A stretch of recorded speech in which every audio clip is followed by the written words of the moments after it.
What's problem? What's wrong with this? What's wrong with this? What way is suffering? Number one. Then number two, why if it is, once you realize that it is suffering, then why is it known as suffering change? Right? All these, there must be reason to give these labels. Right? So the first thing that I said is what?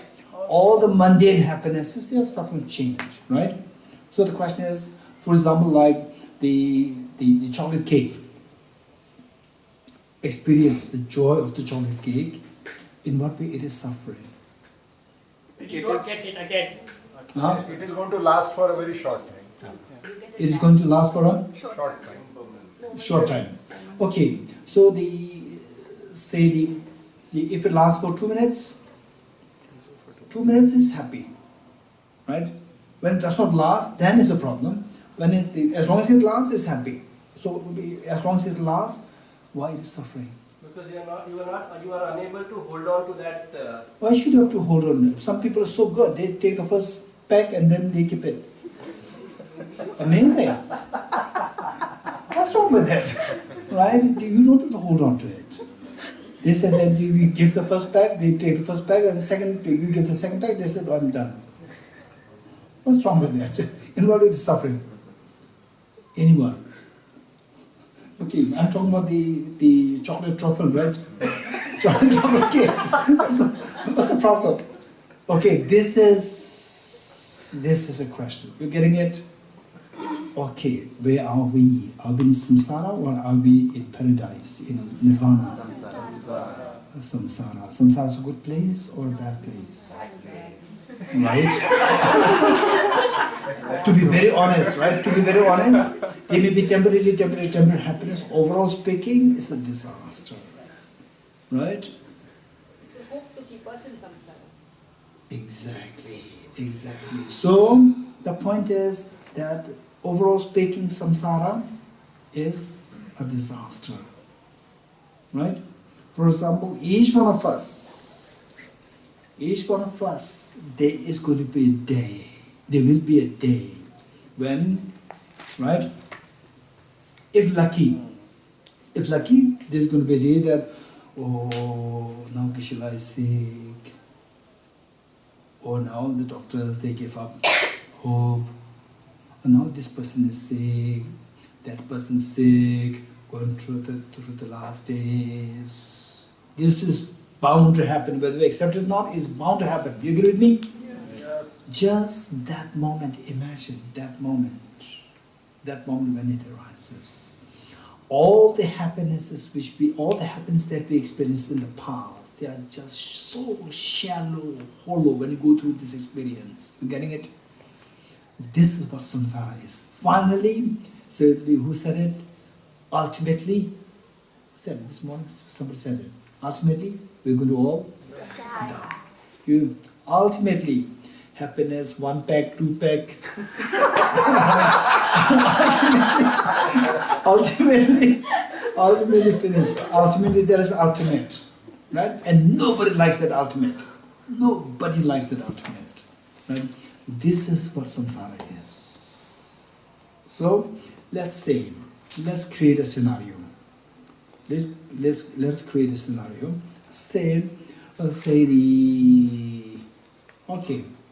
In fact, in some places, say the prison guards, they have a tremendous authority. In some places, it depends on the rules, regulations of the nations. In some places, the prison guards, they have tremendous authority. So say, and there are two prisons, and one prison guard is extremely intelligent, and the other one is not so intelligent.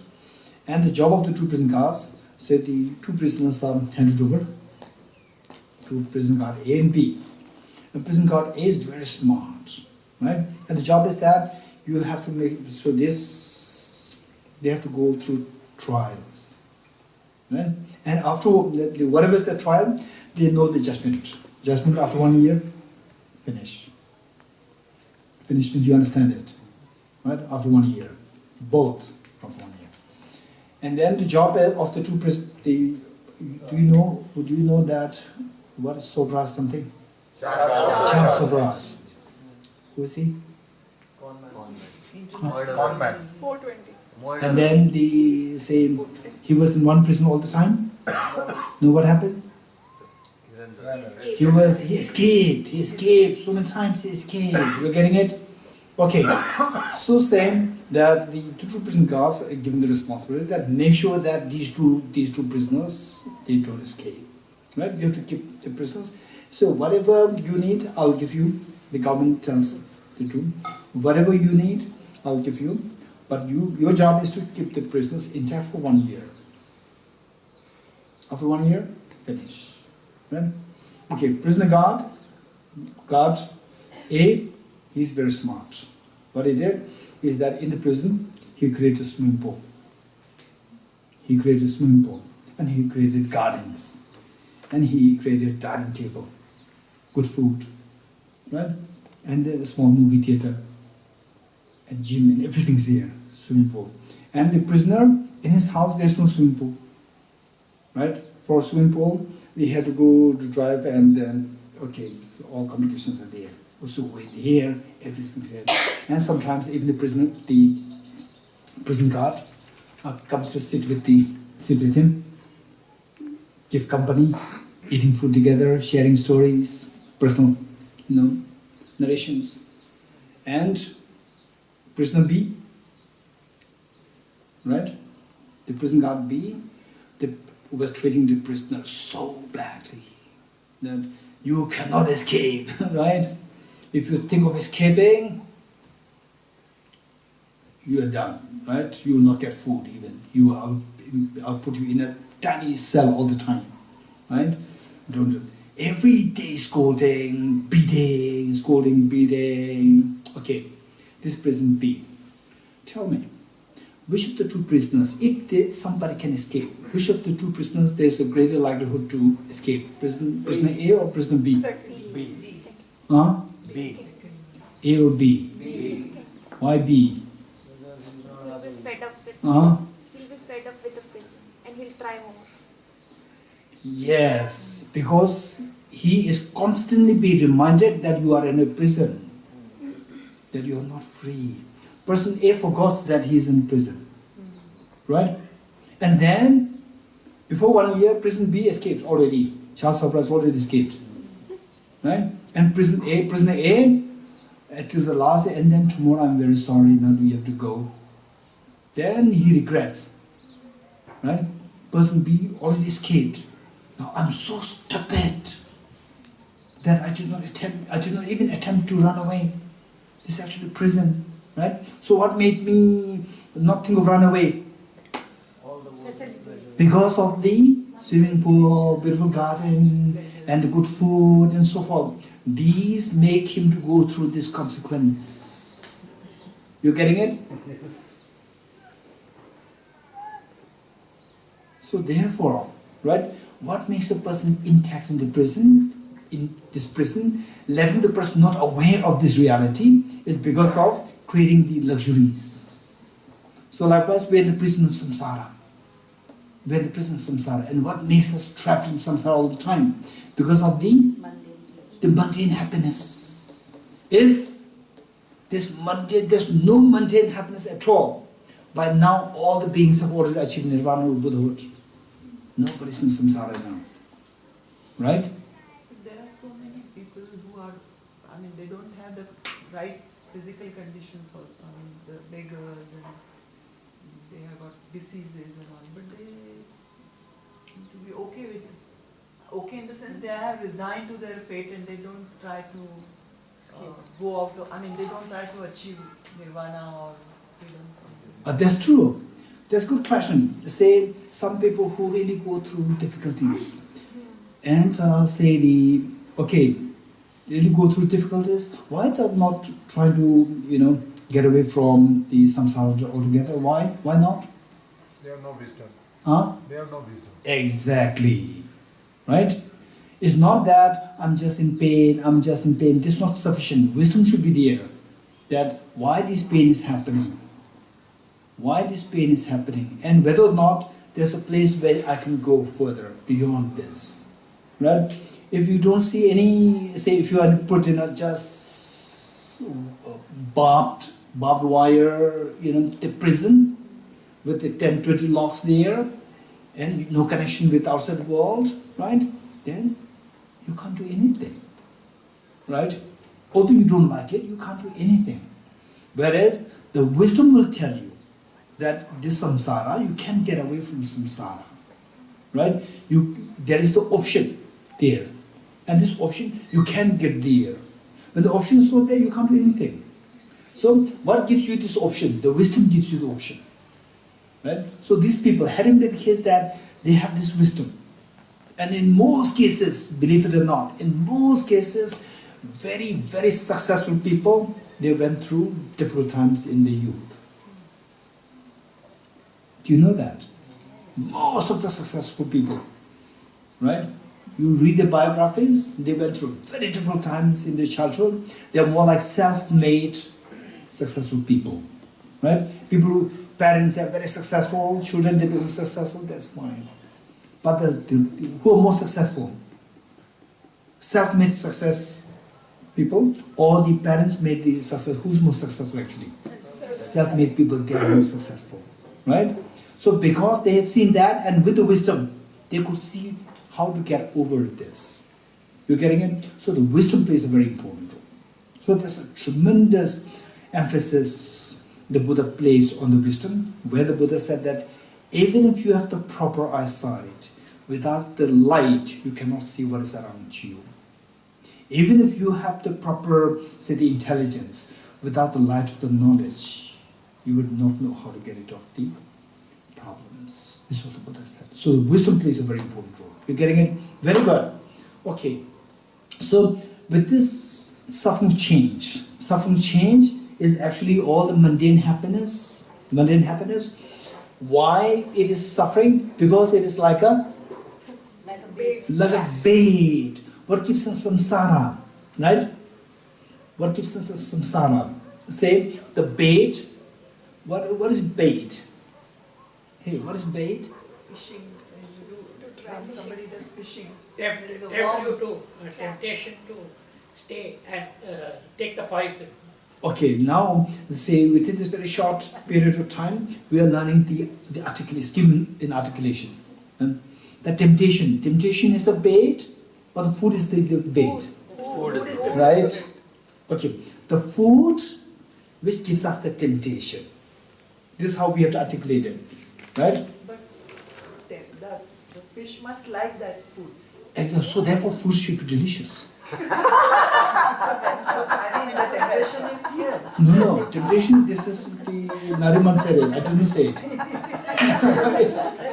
So the we should like it. So therefore don't put the rotten food there. Put the delicious food there. So the bait should be delicious. It should be delicious. Okay, good. Right? Okay, that is suffering change. Now you may be wondering why it is known as suffering. The suffering because it is a bait. Once you know that it's a bait,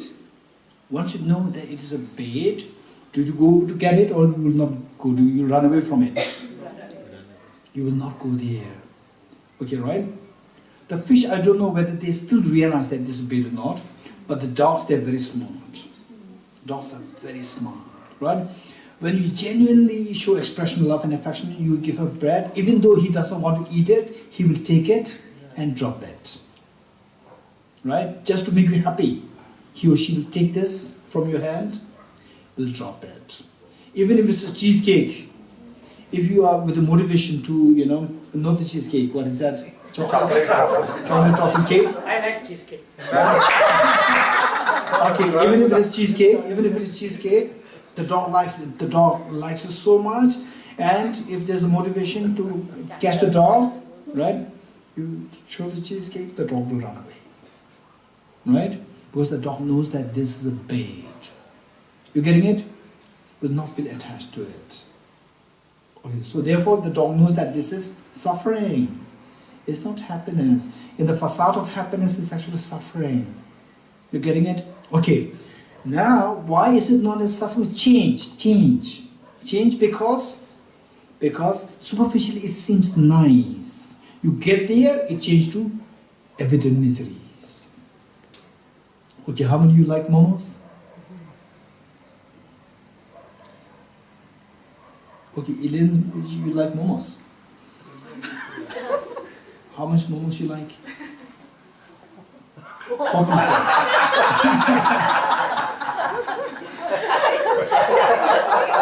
Okay, so the Indrajit ji and Rahul ji, two of you, the Elaine and others, they are indicating something. Okay, so the Elaine ji is very nice. She's just said, I don't want so many. It's just 4 is good. Which is the best? The first, second, third, fourth? The first one. The first one is best. Keep the first last. First one is best, keep it last. You last, eat the second, third, fourth, and then when you're full, then you eat the first one. The first one I keep. Okay. So there's no difference. First one, keep the first one last, the first one, there's no difference actually. You're getting it? So, the first one is the most delicious, but in actuality it is just as the fifth one is terrible, the first one is equally terrible. Right? Okay. So the point is that the say this is the trap, so therefore it is suffering. And why it is known as change? Because you keep eating it, then what is superficially seen as nice eventually make you throw up. Throwing up is suffering, manifest suffering. So what is superficially seen as non-suffering pleasure, it changes into manifest suffering. Therefore it is known as change, not suffering, change. And why suffering? Because itself is a bait. You're getting it? Some people say that, okay, the joy of eating momos is suffering change. Correct answer. But why is suffering change? Because it changes into suffering later. So later is suffering, not enjoying the food is, enjoying the momo is suffering. Right? So the point is that itself is suffering. Not only that, it will give rise to the later suffering. Itself is suffering.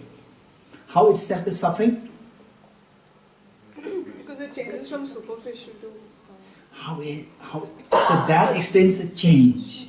How is that suffering? How is that happiness itself? The person has changed towards the same object. No, change, I want you to explain it later. This is my second question. First question is, in what way this enjoyment of the first moment itself is suffering? It's a hook to keep us in samsara. Because it is a bait, it's a hook to keep us in samsara. So say, if you see that, say for you, say your mother, right? Your mother be coming up with the cheesecake. And another person who you know that the person can actually kill you, bring the cheesecake, right? Which of the cheesecake you will doubt has, what is that? Sedate? Sedative, right? Which do you think, if you have a doubt, which of the two you think will have the sedative? The other person. Other person. You're getting it? So this, you will see this cheesecake, you see it as nice or you see it as no. What do you see? No. Very repulsive. Although superficially these two are same. And it may be actually same. No sedative, maybe no sedative. But coming from that person, right, you see that there is an ulterior motive there. You don't see it as a cheesecake, delicious cheesecake. You see this as a trap, right? Whereas a mother's cheesecake, you see it's very appealing. You're getting it? Although both are cheesecake same, but one you see it as like a trap, like a poison. Other one you see it as nice. So the point is, so this is a trap. So what we are in samsara, you talk about samsara, any happiness that we experience, they are what traps us in samsara. So this is a bait. So therefore it is a suffering. Then the next one is change. Why it is known as suffering of change? Because the more you engage in it, the whole purpose is to trap you in suffering. So whole purpose is to change you, drive you into the change into the evident suffering. Right? That's suffering change. Okay. What is number 3? Pervasive conditioned suffering. Now number 3 is the most important part. While we have to know the first one, if you know the first one so well, then you will feel so feel great repulsion to the second one. The more you feel repulsion to the first and second, the more you feel repulsion to the third one. Right? Okay. Pervasive conditioned suffering. Anyone? Can anyone give an example of pervasive conditioned suffering? Huh? Human body. Okay. Human body. Contaminated human body. The Buddha's body is also human body, right? But it's very nice. So not just human body, contaminated human body, right? Okay, this is one. Very good.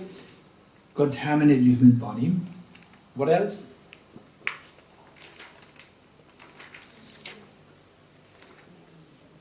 Okay, so let me give you some examples. So one example is involuntary birth in samsara. Involuntary birth in samsara. One example. Involuntary birth in samsara. Then number 2, the contaminated aggregates. Contaminated. Okay, so we have to also go through the aggregates. So that will go tomorrow, right? Okay, contaminated aggregates. Then our being under the sway, our being under the control of contaminated karmas and afflictions. Being under the control of contaminated karmas and afflictions. Okay, so these 3 are the best examples or illustrations for pervasive conditioned suffering. Again, the same thing. Why this is known as suffering? 1. Why this is known as pervasive? Why this is known as conditioned? We have to know all these parts, right? Why involuntary birth in samsara is known as suffering in the first place. Once you know it's suffering, then why it is known as pervasive? Then why it is known as conditioned? Just as we did for the suffering change. Why it is known as suffering in the first place. Then why it is known as change. You getting it? Okay, let's say. Okay.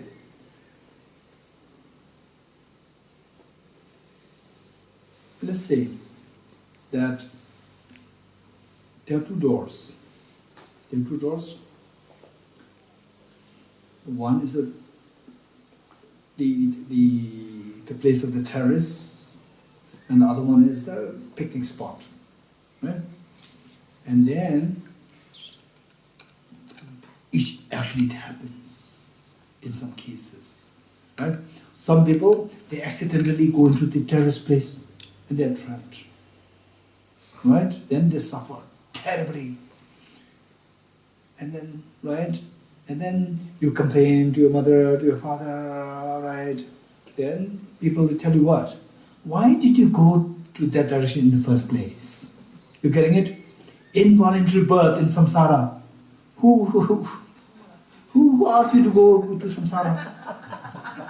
Right? So we just went there. We took birth there. So we already ended up there. Right? So the samsara, we suffer. Right? So involuntary birth. Involuntary birth, and then you realize this samsara, sickness, aging, death, all these things are there, right?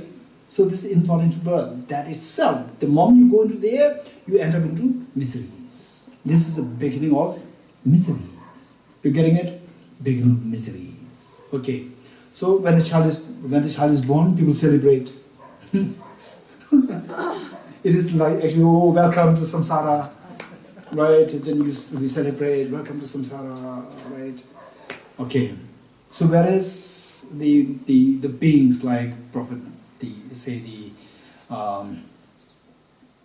Lord Mahavir, the Buddha, Jesus Christ, these beings are born they really deserve to be celebrated.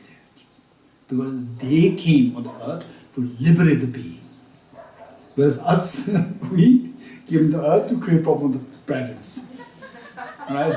To create problem on the first problem that we create is on the parents. Terrible. Terrible. And listen to the stories. It's terrible, terrible, terrible. Right? Say one. If you're very gentle, nice child, parents have the problem. And if you are disaster is disaster. Right? Problem. If you're very nice and gentle, the parents' affection is, even more. They feel that you are a great treasure for them. And then you become a little sick, they worry.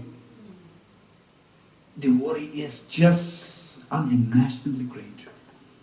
And then they create problems. They say once that the children, they are not nice, they start creating problems with their parents. It's a disaster. Parents love them so much. They invest everything. Okay, I'm not talking about 100% all parents, 80% of the parents, right? They invest almost everything on the children. And when the child, they grow, they take for granted. And particularly when the child doesn't happen to be, or so in some cases, it's the parents' responsibility. How they brought up the child. They are being very unskilled. And they are responsible for. So in many cases, the child may not be, something to be blamed. Because the parents are bringing. They must have spoiled the child, pampered too much. These things can happen. Whatever is the case, karma is involved there. Right? So what I'm saying is that involuntary birth, that itself is a suffering. Right? Suffering. Because you enter into the terrorist world. The world of terrorism. Right? If there is no suffering, where is the suffering? Right? If samsara is not suffering, where is the suffering? So involuntary birth, that is the suffering. One. Now why is this known as? Pervasive. Pervasive. Why the first two are not known as pervasive? Okay. What do you mean by pervasive in general? Covers vast area. Covers vast area. Right? Okay. Pervasive. Samsara, there are three places. Samsara is divided into three places. Three realms. Desire realm, form realm, and formless realm. Kamalok, Rupalok, Arupalok. The three realms. Right? Okay. Now, the first suffering. What is the first suffering? Suffering, the manifest suffering. Suffering is not pervasive condition, pervasive suffering, because it pervades only in the first realm. It doesn't pervade in the second and the third. The first suffering. It pervades only in the first realm, not in the second and the third. Suffering.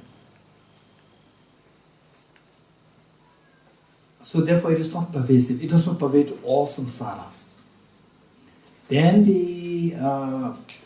to know the second one, how the second one is not pervasive for that matter, we have to just quickly learn about, say, what are the three realms? Desire realm, form realm, formless realm. Form realm is divided into four.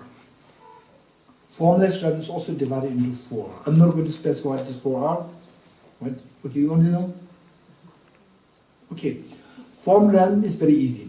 Form realm divided into four. There are first concentration, second concentration, third concentration, fourth concentration. This is how they are divided. This is what known as the first concentration, form realm, second concentration, form realm, third concentration, fourth concentration. Formless realm, four divisions, is a little more complicated. Infinite space, infinite consciousness, vacuity, and peak of existence. Okay, the formless, is this what you're saying? Formless? Yes. Okay, formless. Infinite space, infinite consciousness, vacuity, vacuity. And then finally, peak of existence, or peak of samsara.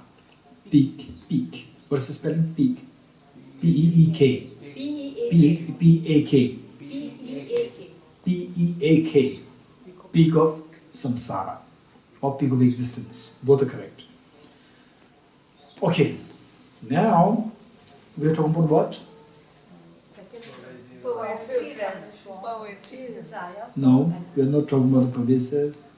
Yes, we're talking pervasive, related to why or how the suffering of change is not pervasive.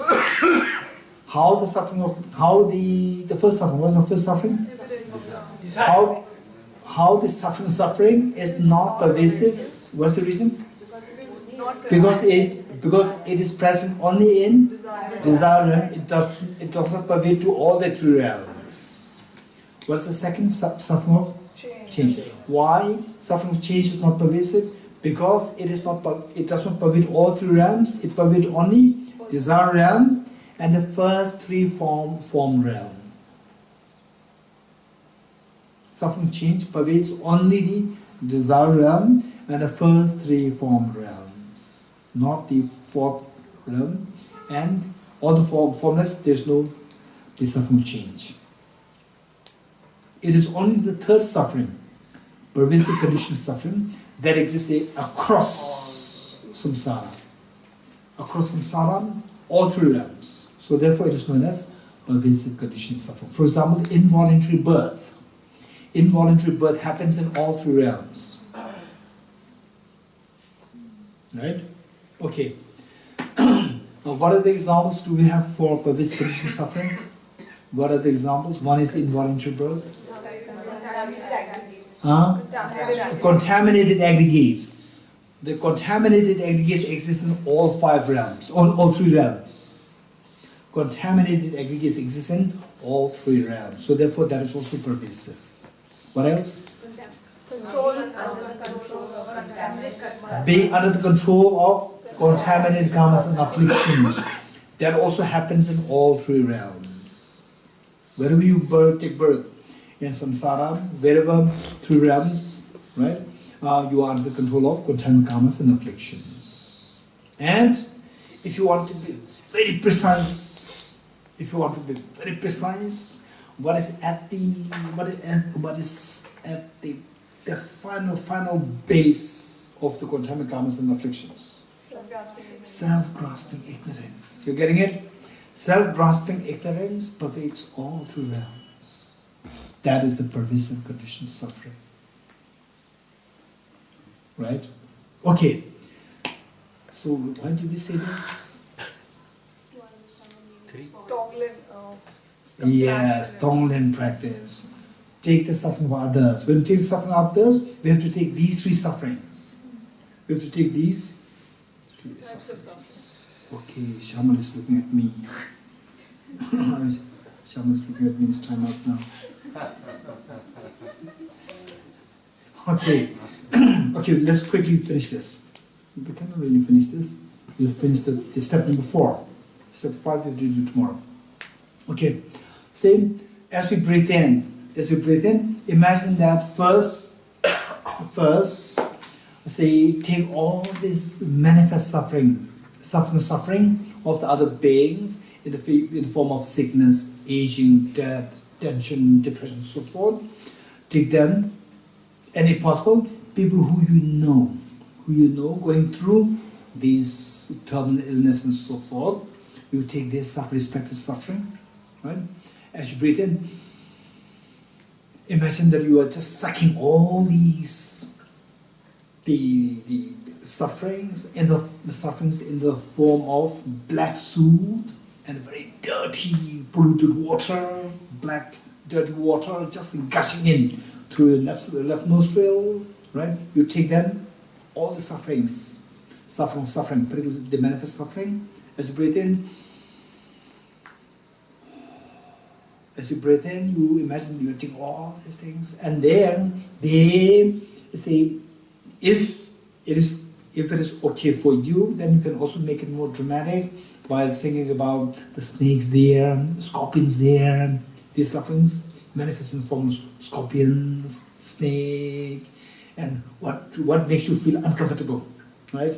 For example, a centipede, right? If centipede climbs, so what's the feeling like? Huh? Huh? Creepy, right? Okay. So you can visualize like this. Whereas some people, even they are also insects, they also deserve compassion. So if this is what is very strongly coming to you, then you can do away with them. You can think it more in terms of the very black, dirty, polluted, poisonous, water gushing through the left nostril and going into there, and then at your heart, imagine that self-centered attitude, self-grasping ignorance, they're just relaxing at the heart, and then suddenly these come, right? They fight with the self-grasping self-centered attitude, they've been like the acid, they eat them up, and they all go down through your body underneath the ground, right? Okay, this we have to do like the three times. As you breathe out, imagine that actual fight is happening in the air, and the self-centered attitude and self-grasping, particular self-centered attitude that is being consumed and washed away. Right? So there, if you feel that like this, if this feeling is coming to you, right, that something is really consuming, corrosively eating something inside your heart like this, right? And this little kind of gel comes to you like this is a very effective practice. You're very successful in this practice. So the self-centered attitude is being attacked, right? Okay, so this is what you have to do. And then after this, you do the same thing with the suffering change. Suffering change meaning in the form of bait, not in the form of good things, right? Suffering change is what? All the mundane happiness. Okay, now I get all the mundane happiness. No, in the form of how the mundane happiness manifests in the form of bait. So you take them in the form with the isolate of the bait, not the isolate of the happiness. Right? Now you study the isolates, right? So the same say the chocolate, right? Chocolate truffle. Chocolate truffle cake has many isolates. One is the pleasurable side, other one is the bait side. Isolate of the bait. You take the isolate of the bait, how they are being bait. You take them, and then again in the form of black soot, very polluted water gushing through your left nostril, then you consuming the self-centered attitude inside, they all go down, and then you take the pervasive condition suffering, involuntary birth, being under the sway of contempt, karmas, afflictions, you just take them all. Okay, this is what we should be doing, right? Okay, and then next comes the step number 5. So that is with emphasis on compassion, wishing that the beings be freed from all 3 forms of suffering. There is compassion. With that feeling, then you take the 3 kinds of suffering one by one, right? Okay, and within this, there can be various forms. Some teacher may encourage you to do like the suffering of each of the beings of the 6 realms, 1 realm, second, there are various kinds. It's not that one is correct, others wrong, all are correct. Be very realistic, right? How much time you have, accordingly you do it. It's not that one is correct, others wrong, right? They're all correct. As long as self-centered attitude is crushed, there is purpose. If that is happening, all practice is correct. Where some may say, no, this is not really, whether it is in the text or not text, it doesn't matter. Self-centered attitude, it goes away, there's purpose. You're getting it? Whether in the text or not the text, if you become enlightened, there's purpose. You're getting it? This whole purpose. So some people, they're very strict, they're very rigid, particularly when they don't study the very systematic texts. They become very rigid. No, in the text it doesn't say this. This is, what, some people just create it like this. No, it doesn't matter. Self-centered attitude should be crushed. Right? And you achieve the Buddhahood. Once you achieve the Buddhahood, you become the authority of the text. Right? You can create books. Right? Okay, don't worry about that. Okay, this is what we should be doing. Okay, we stop here. Yatha Om Gati Gati Paragati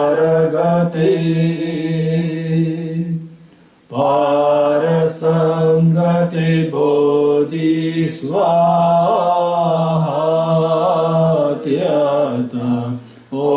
Samgate Gate Paragate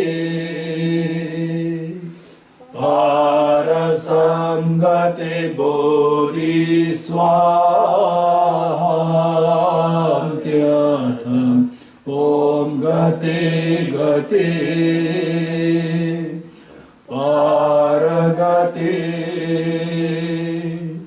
Parasamgate Bodhiswaha.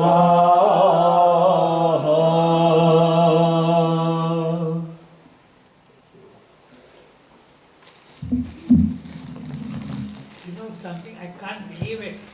After 64 years, I'm realizing something so basic truth about the bait and how we are entrapped in this world.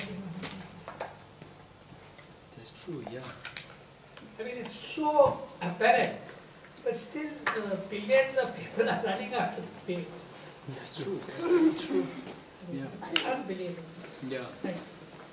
So in fact, this is very good quick. The point about the Nirmalji raised, this is what the Buddha said it. What the Buddha said is that the Buddha gave an analogy of 100 people going for a picnic, right?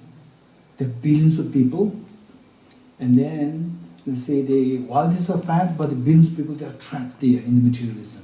So the Buddha gives the example of the 100 people going for a picnic, and then one picnic along the river bank. So reaching there, only 2 or 3 people, they are busy thinking of crossing the river.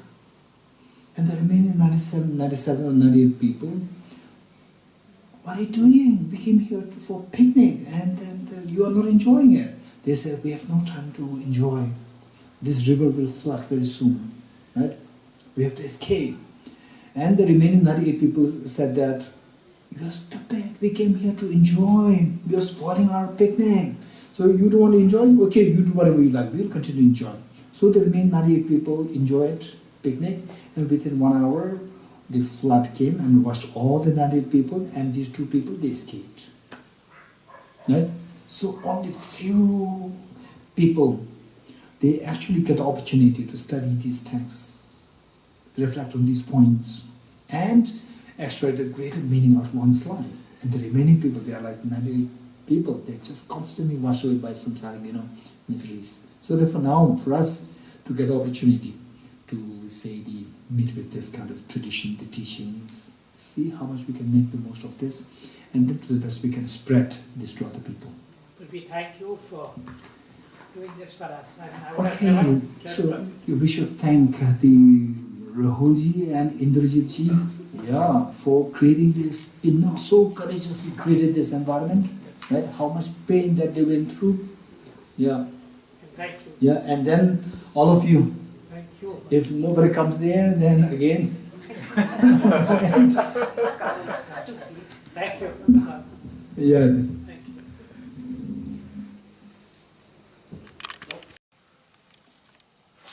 Just separate this from the mental defilements, and you see that these 3 qualities become manifest.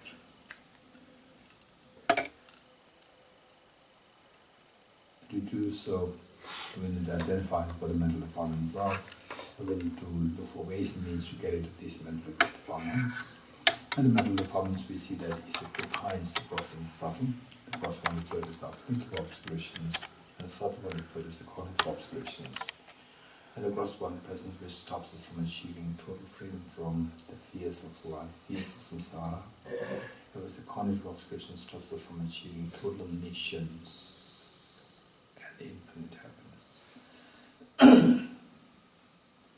And this cross the afflictive obscurations is of 3 kinds: contaminant karmas, afflictions, and active seeds. All these 3 revolve around the self-grasping ignorance. So with a very strong desire to eradicate all the afflictive obscurations, this desire to eradicate afflictive obscurations is also referred to as the renunciation. With this drive, we need to counteract this self-grasping ignorance, the root of all these miseries. So that remedy is the wisdom of emptiness. Then on the other hand, we have the cognitive obscurations. The remedy remains the same, but because the state is so subtle, the remedy, the driving force must be extremely powerful. So that is only the bodhicitta. Bodhicitta grounded on compassion, great compassion, resulting in sentient beings, supported by renunciation. So with this in mind, imagine that you are leading this and all sentient beings, they join you. Let's turn to page 3 of the prayer book. And teach with great compassion, you taught the Immaculate Dharma to dispel all perverted views. To you, the Buddha, the Dharma, I pay homage. And teach with great compassion, you taught the Immaculate Dharma to dispel all perverted views. To you, the Buddha, the Dharma, I pay homage. And teach with great compassion, you taught the Immaculate Dharma to dispel all perverted views. To you, the Buddha, the Dharma, I pay homage. I go for refuge until my enlightenment to the Buddha, the Dharma, the Sangha. By my individual practice, living and so forth, may I become of the enlightenment with all sentient beings. I go for refuge until my enlightenment to the Buddha, the Dharma, the Sangha. By my accumulations of practice of giving and so forth, may I become of the enlightenment with all sentient beings. I go for refuge until my enlightenment to the Buddha, the Dharma, the Sangha. By my accumulations of practice of giving and so forth, may I become of the enlightenment with all sentient beings. Okay, let's say this stanza in Tibetan. This stanza in Tibetan, the first stanza. This is being said by the millions and millions of people over the 1,000 years. Not really 1,000 years. It was composed by Adisha Bodhichitta. Yeah, it's about 1,000 years. Yeah. So this has a tremendous blessing, the same wording in Tibetan. So we'll try to say this in Tibetan. And then if you get used to this, later on whenever you attend His Holiness's teaching, you will feel that you're a part of it, that you know what is being said there. Okay. Sangye Joda Zoge Chonamla Chanjo Bardo Dani Gyapsu Chim Dage Jinso Kebe Tsonam Kim Joda Tenjiri Sangye Jubarai. Okay, I'll give you the very quick meaning. Sangye is Buddha, Chu is Dharma, Tang is end, Chok means the gathering. Sangha, Chok is the supreme. Namla is to these. Changju is enlightenment. Pardu is still, until. Da, self, I. Gyasuchi, go for refuge. Dagi, da again I. Jin is generosity. Sok is etc. Generosity and so forth. Kiba is done. Tsolamki, by these accumulations. Dola is, Do is sentient beings, La is for, Penchir, to benefit. Sangye is Buddha, Dubarsho, may I achieve. This is meaning. Okay, let's see this 2 times more. Sangye Joda Zoge Jonamda Janjo Bardo Dani Gyasuchi Dage Jinso Kibe Sonamgi Jola Tenjir Sangye Jubarayasho Sangye Joda Zoge Janjo Bardo Dani Gyasuchi Dage Jinso Kibe Sonamgi Jola Tenjir Sangye Jubarayasho. Independent origination, there is no ceasing, no rising, no annihilation, no permanence, no coming, no going, no separateness and no sameness.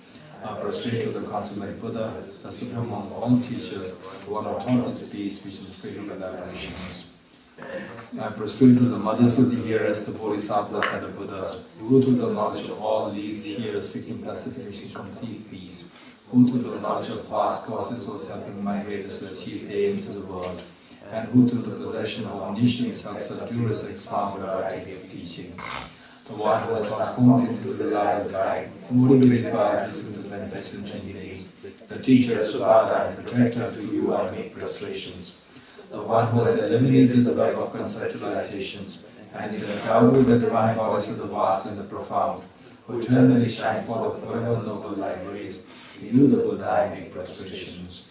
Inspired by wisdom and compassion, today in the Buddha's presence, I tell you one full awakening for the benefit of all sentient beings. Om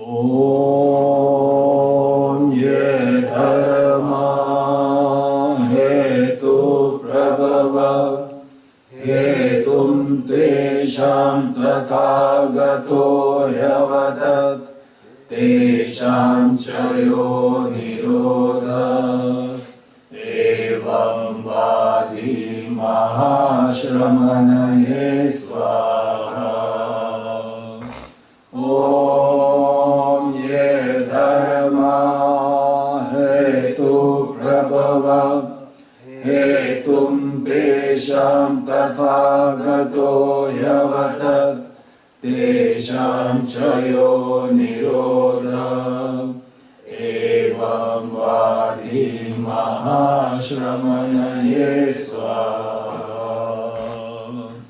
Om ye dharma hetu prabhava hetum tesham tathagato yavatat tesham chayo nirodha evam vadi mahashramanaye svaha.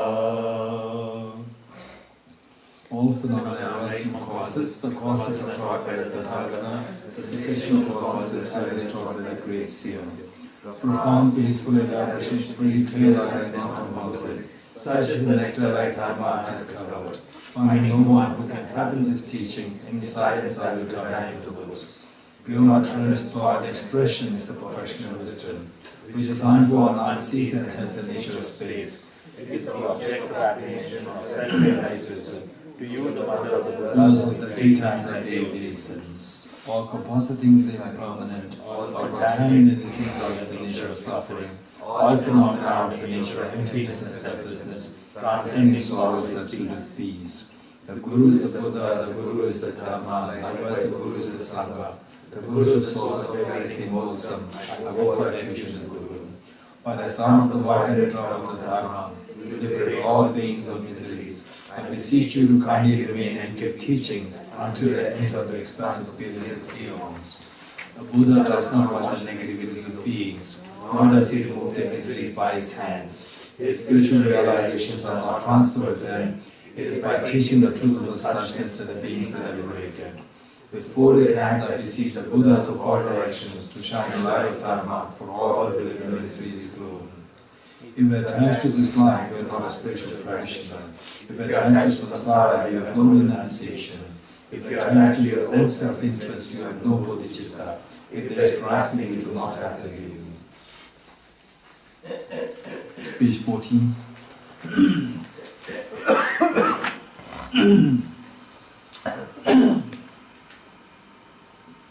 To the founder, the endowed, transcendent destroyer, the full destroyer, completely perfected, fully awakened being, infinite knowledge and a good conduct, Subhada, Lord of the world, supreme guide of human beings to be tamed, teacher of gods and human beings. To you, the completely and fully awakened one, the endowed, transcendent destroyer, the glorious conqueror, the subduer from the Shakya clan, I prostrate, make offerings, and go for refuge.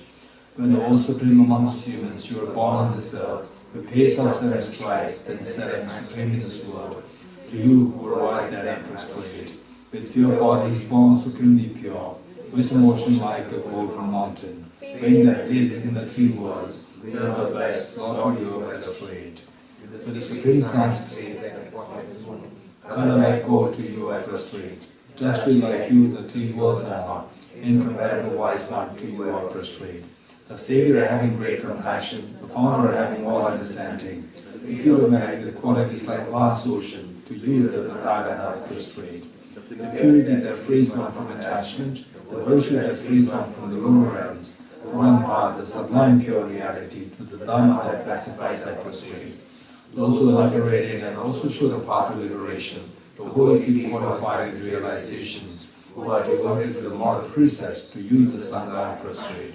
Do not commit any non-virtuous actions, perform only perfect virtuous actions, subdue your mind thoroughly, this is the teaching of Buddha.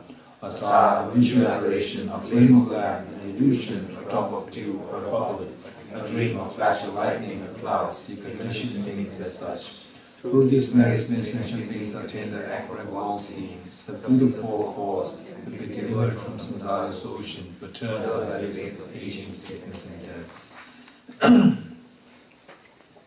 Bodhichitta Sutra, page 29.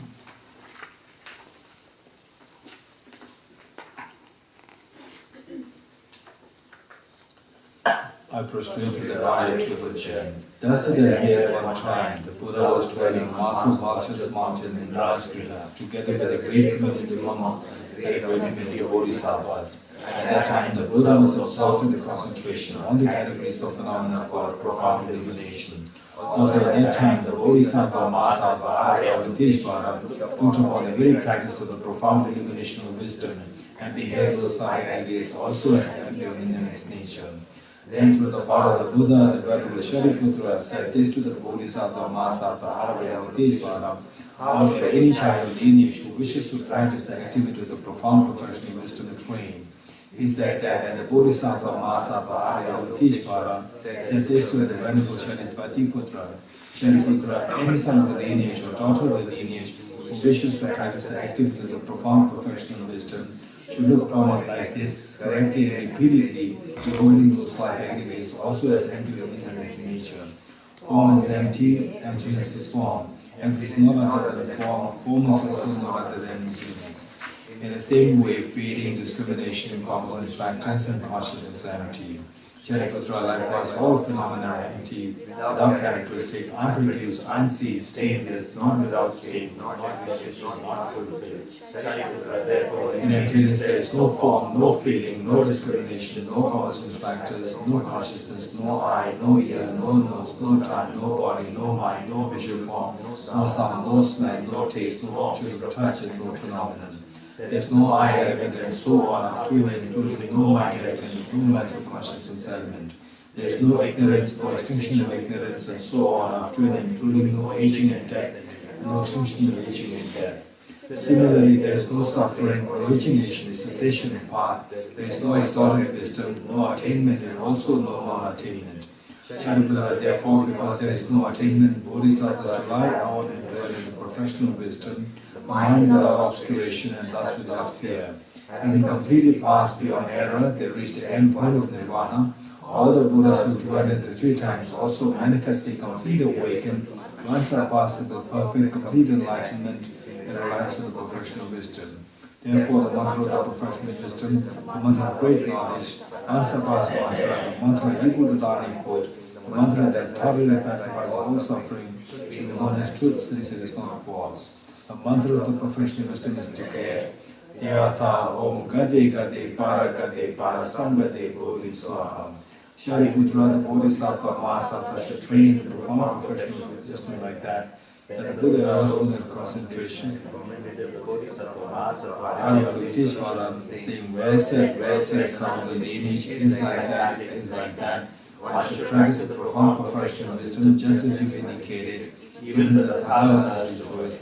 The Buddha having thus spoken, the Venerable Shariputra, the Bodhisattva, Mahasattva, Arahata, Viteshvara, those surrounding the entirety, along with the world of gods, humans, asuras and gandharvas, were overjoyed and highly praised as spoken by the Buddha.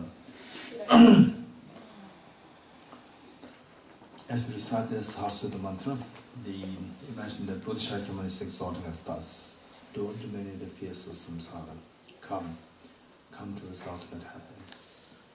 And you hearing this in the lotus voice of Bodhichitta, we inspire your parents, we inspire all the family members and living children, we inspire everyone, all such beings, informing them this is what our compassion teacher Bodhichitta is telling us. Let us not remain in fears of samsara anymore. Let us all go to his ultimate happiness. And all of them hearing what you are saying, they are so inspired, they are so ready, they are so happy to join you in this journey of cleansing the mind to achieve the ultimate state of Buddhahood, the way the Prince Siddhartha achieved. And you are leading this. Deyata Om Gati Gati Paragati Parasamgati Bodhisattva Dhyata Om Gati Gati Paragati Parasamgati Bodhisattva Om Gati Gati Paragati Parasamgati Bodhisattva Om Gati Gati Paragati Parasamgati Bodhisattva Om Gati Gati Paragati Parasamgati Bodhisattva Om Gati Gati Paragati Parasamgati Bodhisattva Om Gati Gati Paragati Parasamgati Bodhisattva. By the teachings of the three supreme jewels possessing power of truth, may in and out of entities be transformed, may they be distinct, may they be learned, may they be pacified, may all negative forces opposed to the Dharma be completely pacified, may the host of 80,000 obstacles be pacified, may we be separated from problems and conditions harmful to the Dharma, may all enjoyments be in accord with the Dharma, may auspicious and comfort happiness pervade this place now.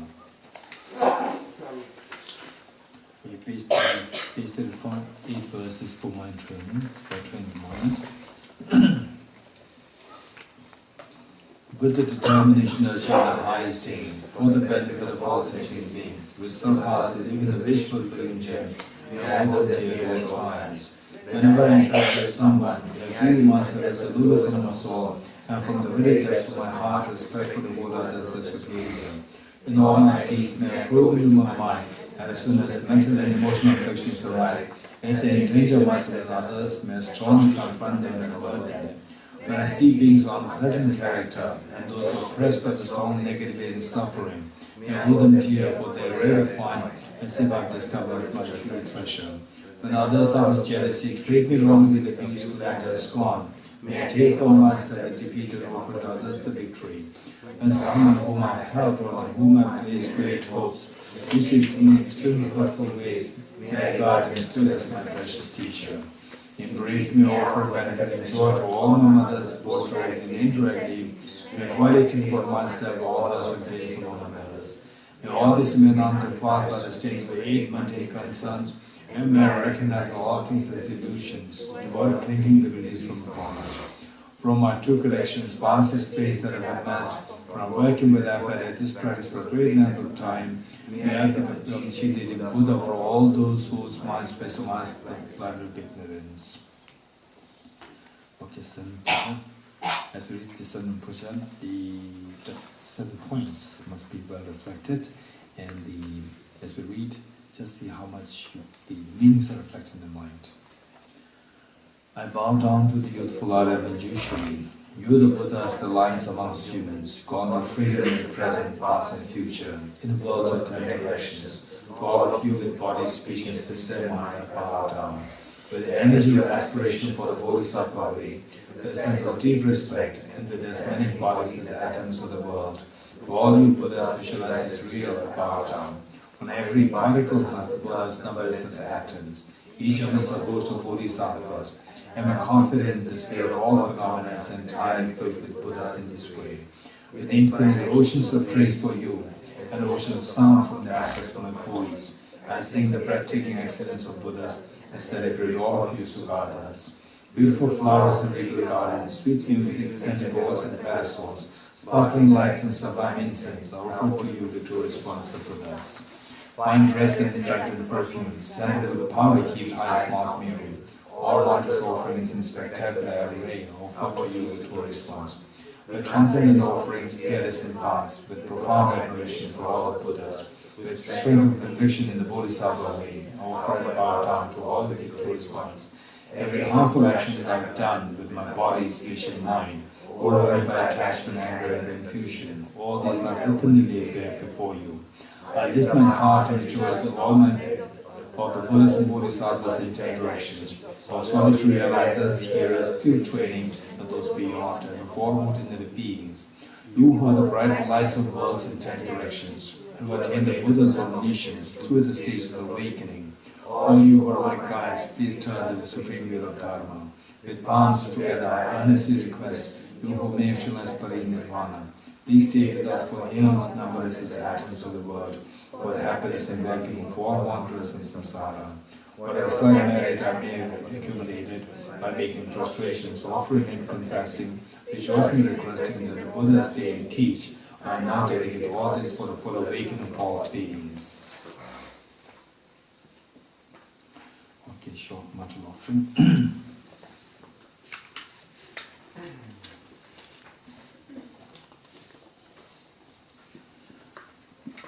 This ground unwanted with perfume, strewn with flowers, adorned with marmeru, the 4 continents, the sun and the moon. I imagine this as a Buddha field and offer it.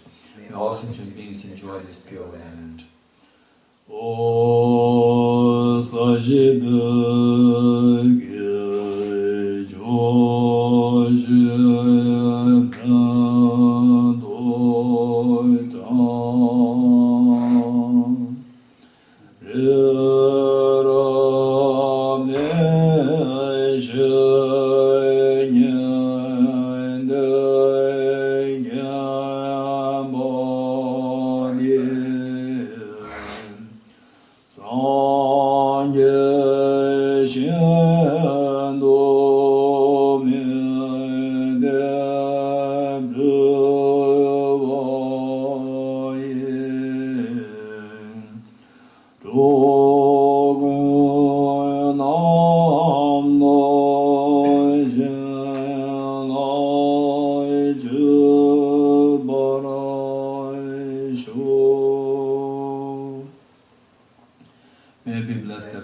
directed towards the Dharma. May I be blessed that my Dharma practices on the proper path.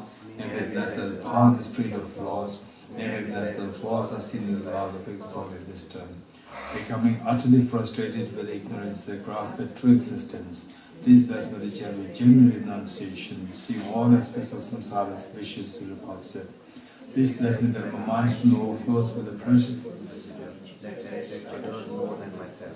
Please bless me to have an immaculate experience of the wisdom of emptiness that does not see even an atom of intrinsic reality on the basis of understanding how things come into being by dependent origination through mere conditioning.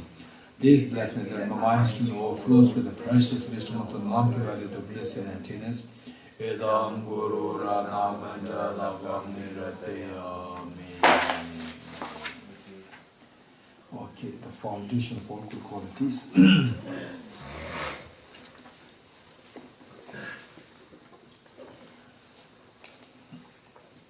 The foundation of all good qualities is a kind and perfect pure Guru. Direct devotion to him is the root of the path. By clearly seeing this and applying great effort, please bless me to rely on with respect. Understanding that the precious freedom of this rebirth is found only once, is greatly meaningful and is difficult to find again. Please bless me to generate the mind that unceasingly day and night takes its essence. This life is as impermanent as a water bubble. Remember how quickly it decays and death comes. After death, just like a shadow follows the body, the results of virtuous and non-virtuous karma follow. Finding firm and definite conviction in this, please bless me always to be careful to abandon even the slightest negativity and accomplish all virtuous deeds. Samsaric splendors are unsatisfying and unreliable. Seeing them is the door to all suffering. Recognizing these shortcomings, please bless me to generate a strong wish for the bliss of liberation. Led by this pure thought, mindfulness, alertness, great question arise. The root of the teaching is keeping the breath emotion fast. Please bless me to accomplish this essential practice. Just as I have fallen into sea samsara, so have all other vibratory beings. Please bless me to see this trained in Supreme Bodhichitta and bear the responsibility of freeing migratory beings. Even if develop Bodhichitta, but to practice the three types of morality and knowledge and enlightenment. With my clear recognition of this, please bless me to practice the Bodhisattva vows with great energy. Once I pacify distractions to wrong objects and correctly analyze the meaning of reality, please bless me to generate quickly within my mind stream the unified path of karma body special insight. Having become a pure vessel by training in the general path, please bless me to enter the holy gateway of the fortunate ones, the Supreme Vajra vehicle. At that time, the basis of accomplishing the two attainments is keeping pure hearts and samaya. As I have become firmly convinced of this, please bless me to protect these vows and places like my life. Then, having realized the importance of the two stages, essence of Vajrayana, by practicing great energy, never giving up on 4 sessions, please bless me to realize the teachings of the Holy Guru. Like that, may the Guru who showed the noble path and the spiritual friends who practice in their former lives, please bless me to become all out in any hindrances. All my lives, many were separate from perfect Gurus, may enjoy the magnificent Dharma by completing the qualities of the stages and the paths, may I could attend to the Vajradhara. Okay, please moment, first we recite the English, then the Tibetan. You are of Bodhichitta, great treasure of non-referential compassion, and unusually master of flawless wisdom, as well as Vajrapani, destroyer of hosts of demons without exception. So Kapa, crown jewel of the sages of the Lamb of Snows, Lord Santava, at your feet I make prostrations.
And now the generate the mind of concept yoga, Tamji and Education Tepa.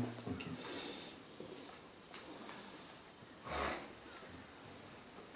First the meditation.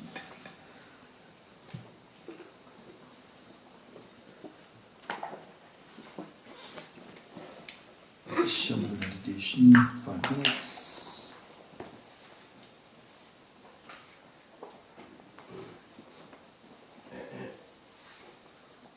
Okay.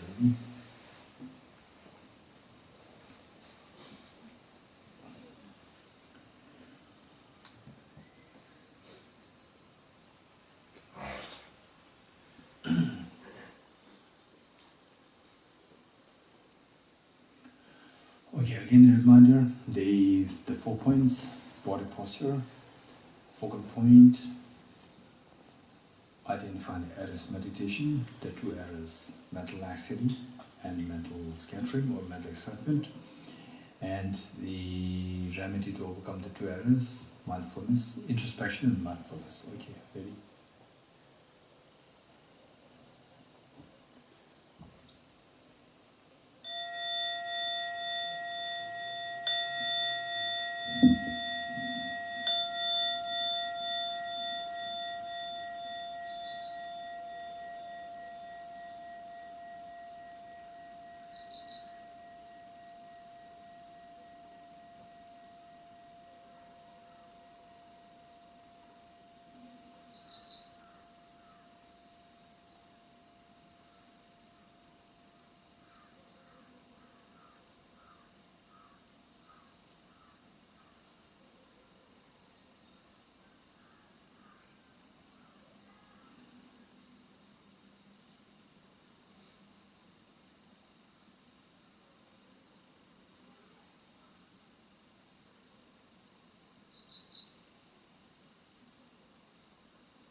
The next renunciation on the basis of the 4 seals.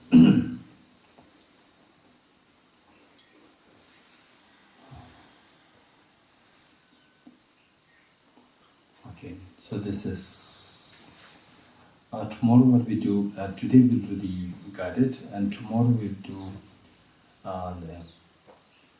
the by ourselves. Each one of us we do that by ourselves. So what I do is that I'll just say each of the 4 lines. The first line, then we'll see how much we can do the analytical meditation, and then when I say the second line, no hurry. Just wind up whatever you've been doing the first one. Slowly wind that up and move to the second line. And likewise, after about like 2 minutes, I go to the third line. Then, if you are not yet finished with the second one, you slowly wind that up and move to the third. This is how we're going to do. Okay, so today is like guided. About the renunciation. Renunciation is the true meaning is to renounce the miseries. The basic tendency, the instinct that we all have, wanting to get rid of all the miseries. That's very possible. The genuine desire to get rid of all the miseries is known as the renunciation. And to renounce the miseries, we need to know that miseries, they don't arise randomly. Instead, they arise from the respective causes and conditions. He dharma, hetu, prabhava, all these phenomena arise from the causes. Here, the dharma, particularly referring to the dharma of the suffering, miseries. So if we don't want the miseries, we need to know how to get rid of the causes of miseries. For that matter, we come to realize that it is the contaminant karmas as the causes, which in turn are caused by the afflictions, which in turn are caused by the inappropriate attention, and finally the self-grasping ignorance. And this self-grasping, in order to reach to this surface expression of the ignorance, the self-grasping ignorance, we need to know that there are various levels of the ignorance. So what is indicated in the 4 seals is the form, the implicitly mentioned as the 3 levels of ignorance. Ignorance which misperceives impermanent phenomena to be permanent, which misperceives miseries to be happiness, and finally which misperceives what is entry of objective self as the nature of the objective selfhood. So we need to get rid of all these 3 levels and eventually get rid of the subtlest one. Get rid of the subtlest one will take us to the 4th seal, that is transcending sorrow is absolute peace. Okay, the first one, all composite things impermanent.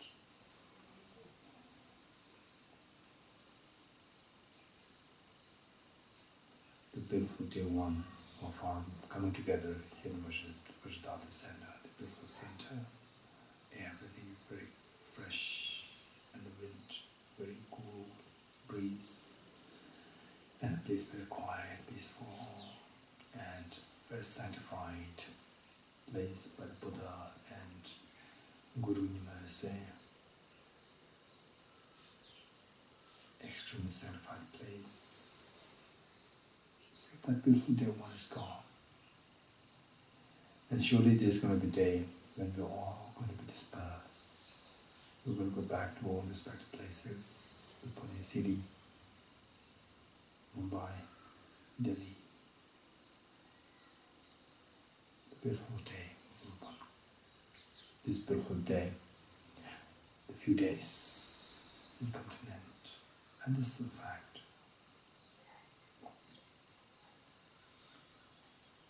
And today, how many people are there? 7 billion human beings on this earth.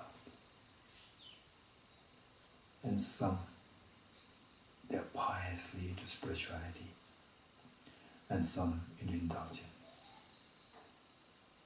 and some so busy with their jobs, works, some so busy with the studies. And the parents, they have so much expectation and plan for the children. Children likewise so much apprehension as to where they will get their schools, colleges, universities, and eventually what kind of job they're going to get, whether or not they will get what they aspired. What is happening today? Exactly what's happening 200 years ago, 300 years ago, 1,000 years ago, 2,000 years ago, 3,000 years ago. And yet, all these people, not even a single person is left today. That's a fact. And particularly so engrossed fully in the investing fully on this life, your money, time, space, energy, everything just on this life. In the end, disillusioned, coming closer towards the death, disillusioned. How much I've wasted my life. And the parents with the plans for the children, expectation from the children, whether they're accomplishing or not accomplished, they're all gone along with the people. That's a reality. It's not something I say very pessimistic. It's a reality. This is what happened. Today, everyone is a new generation. Not at all from that generation. Gone. And today, likewise the parents, they have so much expectation. Plans for the children. And the children likewise have the plans, so the plans, expectations, so far from the life. Again, we see that people invest everything, their time, energy, resources on this life. And after 200 years, not even a single person is left. That's for sure, guaranteed. Not even a single person is going to be left. Even your next generations, fourth generation, fifth generation, they will not even remember who you are. They will not even know who you are. This is the reality. Knowing this, and keep in mind the large framework of time, 2,000 years ago, 4,000 years ago, 1 million years ago, human beings 0.3 million years ago, and the Big Bang 15 billion years ago, back in time. Likewise, 15 billion years ago, from today to the future, keeping that frame of time in the mind, what our life, it is so ephemeral, it is so transient, it's so brief, fleeting. This takes us to the understanding, to the realization that we are a guest on this earth. And this is a fact. Whatever we have, some people define themselves as so rich. It is nothing. Simply we come in this earth to borrow things from this earth, from somebody who already borrowed things from the earth, or from the parents and the grandparents. And they are now leaving them to you, they will leave.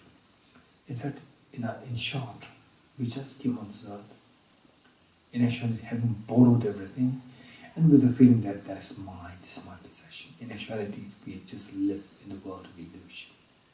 When we leave this world, we leave everything behind. What we've been borrowed, we leave everything behind. So what we take with you? Only virtues and non-virtues. That's it. Besides that, nothing else. Everything, all material has to be left behind. We don't have no ownership of anything of that. This is a fact.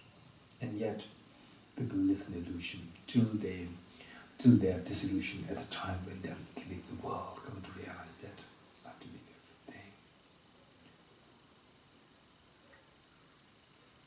This is a fact. So this impermanence, this change, knowing that this is the change, transient nature, we're a guest on this earth, so brave, so transient, guest on this earth. Guest means that we don't expect to spend all our energy, time, resource on a guest house. just use whatever there is at the guest house. And then whatever resources, energy, time that you have, you take it forward to prepare for the journey onward. This is the reality. So this impermanence, where are we going now? Where are we going? This is the question. For that, we need to notice this subtle impermanence.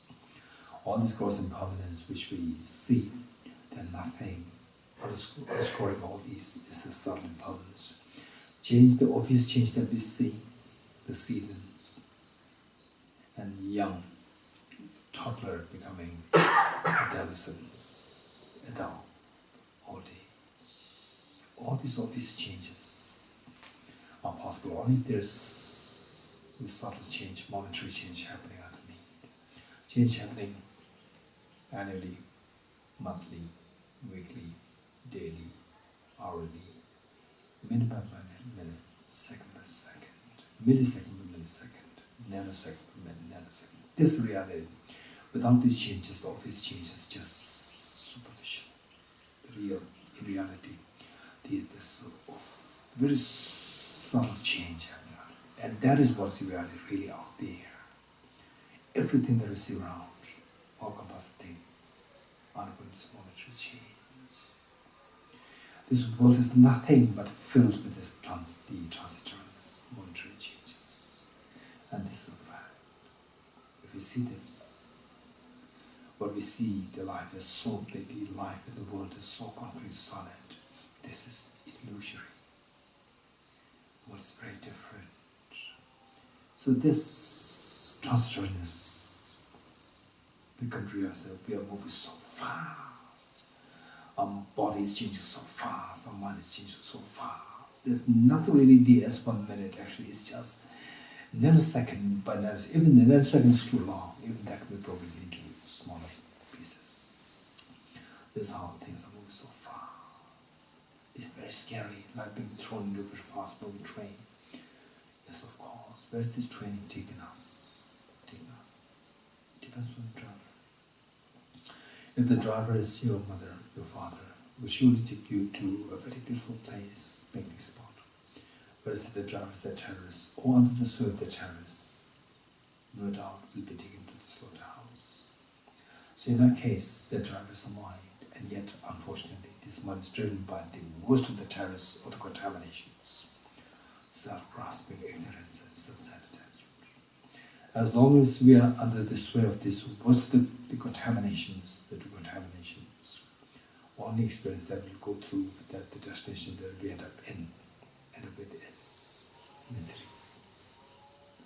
This is what the Buddha indicated as the second seal. All contaminated things are suffering nature. Suffering like what? Sickness, aging, death, the pain of losing near dear ones, anxiety, stress, tension, depression. These are all realities. We are not waking up.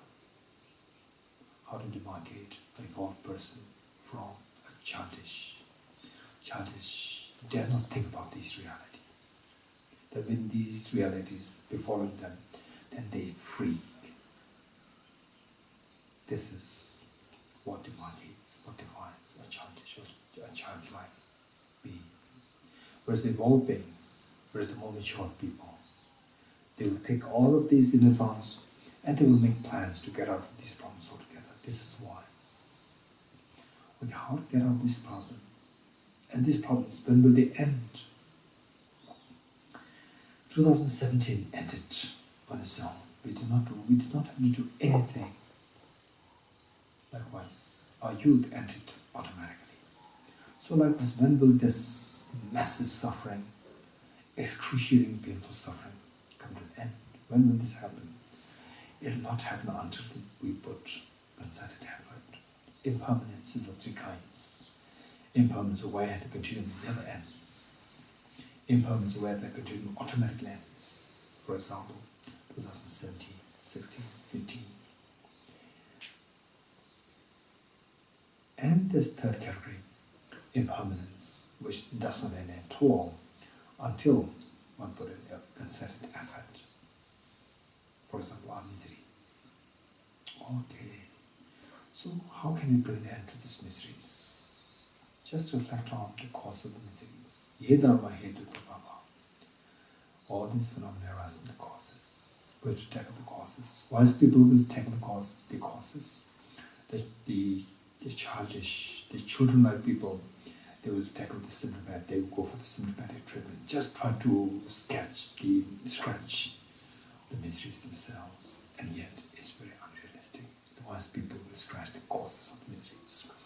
How to scratch the cause of miseries? Luckily, we come to realize that however millions, trillions of miseries there are, the diverse miseries they are like the poisonous leaves, innumerable millions of poisonous leaves growing in the poisonous tree, and however diverse millions of poisonous leaves there are, the root is the same. There's only one root. Likewise, however millions of the poisonous leaves and the miseries they are with us, but the root is self-grasping ignorance. Just sever the root, and however millions of the poisonous leaves they are going there, they all dry with them. Oh, this is amazing. How to sever this root? This root of self-grasping ignorance, being ignorance, the counterforce, the counterforce which is the wisdom to see the reality. What is this wisdom? The wisdom is the discerning mind, who has apprehension of the object tallies with the reality. What's the reality? The reality is indicated by the Buddha as a third seal. Everything is of the nature of emptiness and selflessness. What do I mean by everything in the nature of self-emptiness? Okay, today we'll meditate on the emptiness nature of the flower, the beautiful flower. And then if we are successful in this, then we will extrapolate the same thing, extend the same thing to all other desirable things which would drive us, suck us into desires and craving and greed. Okay, imagine that you're in a beautiful garden. Say a beautiful rose flower or a beautiful orchid flower. How does this flower appear to you? So beautiful. And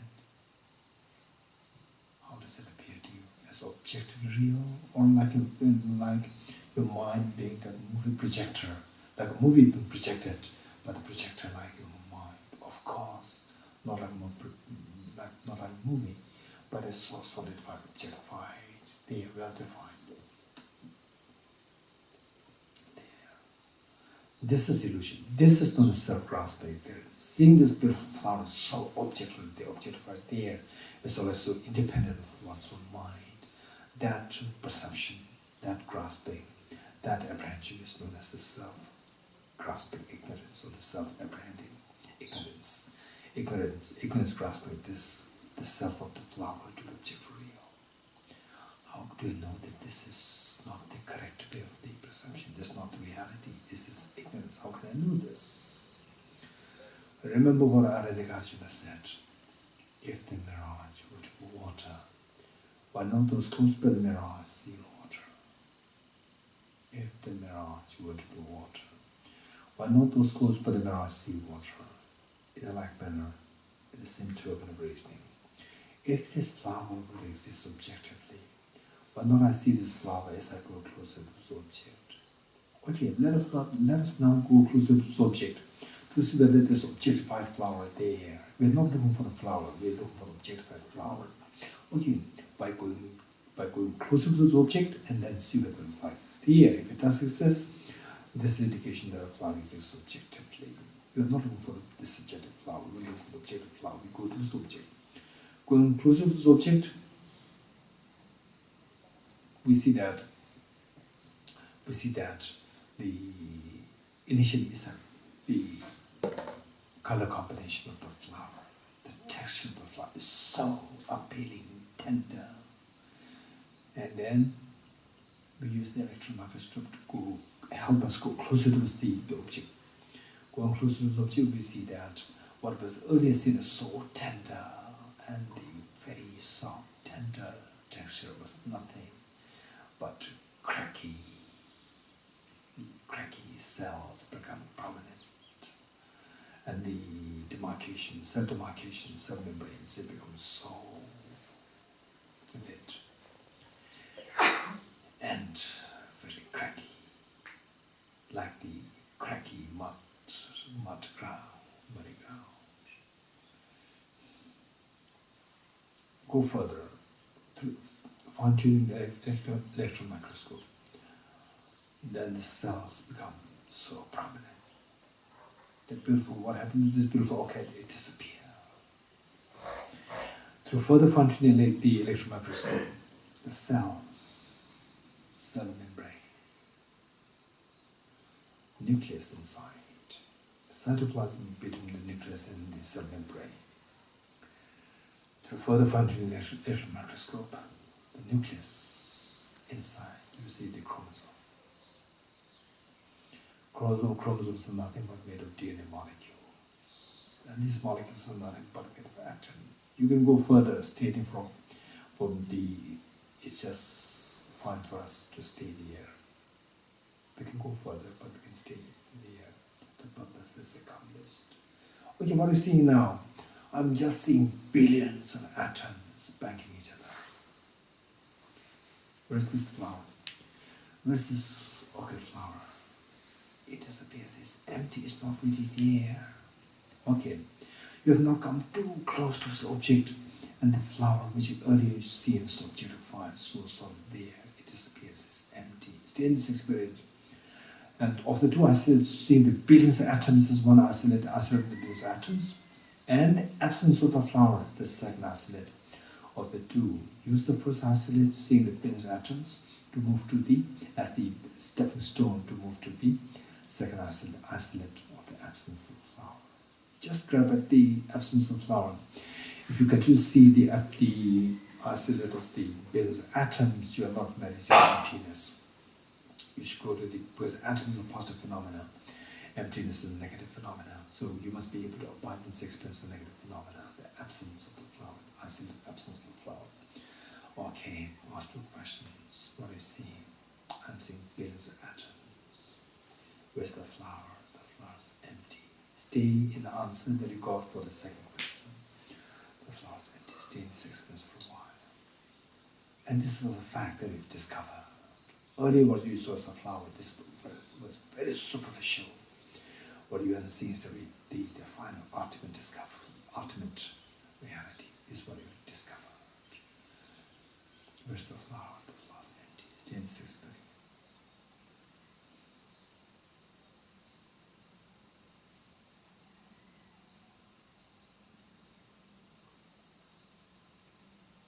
In some cases, a tinge of goosebumps can happen.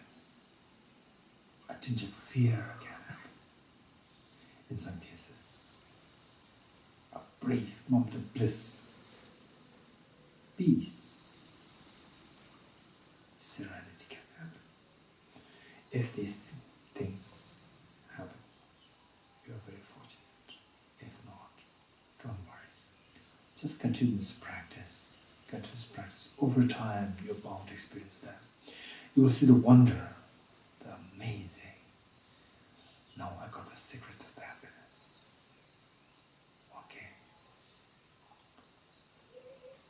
What's the benefit of this practice? Of course, just as this flower disappears, and your mind attains the stillness and the peace.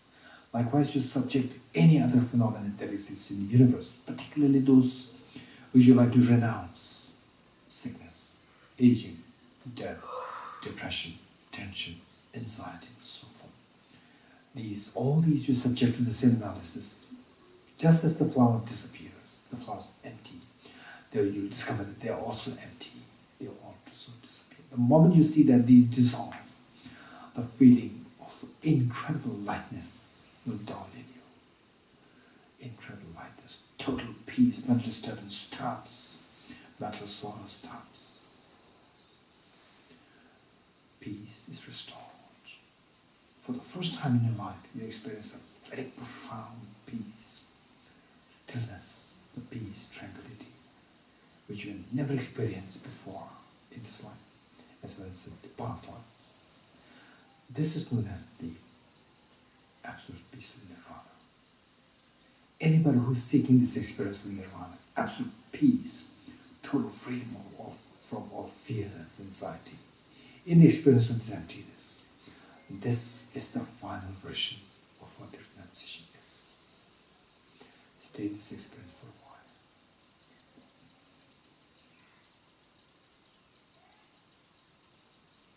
Okay, slowly come out of this meditation.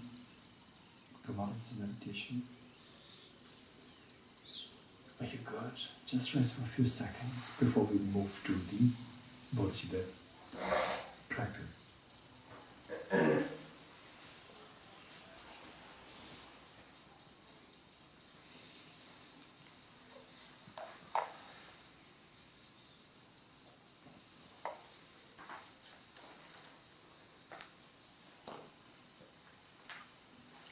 Okay, ready?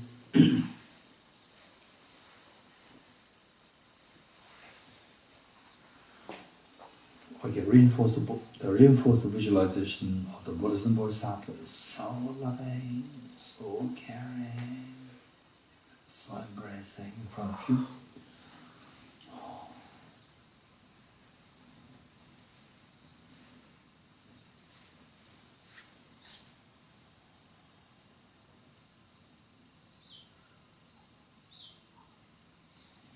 Reinforce the visualization of all dear mother sentient beings, including your parents, your children, and everyone around you.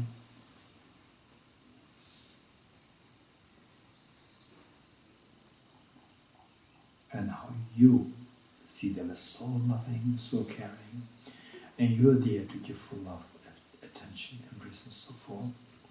And the whole purpose of this practice is to exterminate the demon of self-centered attitude. Okay, with this mind, we'll do the 4 vegetables, followed by the Bodhichitta commitment. In your own practice, when you're by yourself, then you can resort to one of the 2 methods, or both methods of Bodhichitta. The 7-fold cosmic method and the equalizing exchanging self-others method. Okay, 4 vegetables. See how much you can invoke the respective experiences. Immeasurable loving kindness. How good would it be that all my dear mother sentient beings are endowed with happiness and the causes of happiness. May all my dear mother sentient beings be endowed with happiness and the causes of happiness. Causes of happiness primarily consisting of good health, shelter, education, wealth, and more specifically, Bodhichitta and the wisdom of happiness. I'll take the responsibility that all my dear mother sentient beings are endowed with happiness and the cause of happiness. The Buddhas and Bodhisattvas witnessing the Rinpoche such a courageous commitment, like a mother after all these many years of raising the children. For the first time, the eldest daughter, who's just 13 years old, 12 years old, and the eldest son, just likewise 12 years old, come to the mother, tells the mother, "Mother, please take a rest. I'm already grown up. I'll take care of all my siblings." Imagine, the mother could not believe her ears, could not believe her eyes, so tears rolling down her cheeks. This is exactly what's happened to all Buddhas and Bodhisattvas. They're so proud and happy to see that you make such a gracious commitment to benefit all the dear sentient beings. This pride and happiness that Buddhas and Bodhisattvas experience invoke the compassion, omniscient minds to send the nectars and very soothing lights towards you, all dear sentient beings. The mere touch of the lights and nectars with the bodies of yours instills in all happiness and the cause of the happiness. In a mind's essential nature yourself.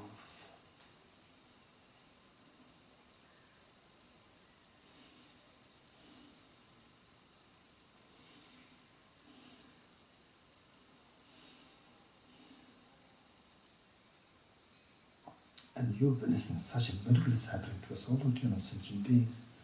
You're intensely happy. Do you take 3 deep breaths, sigh with relief.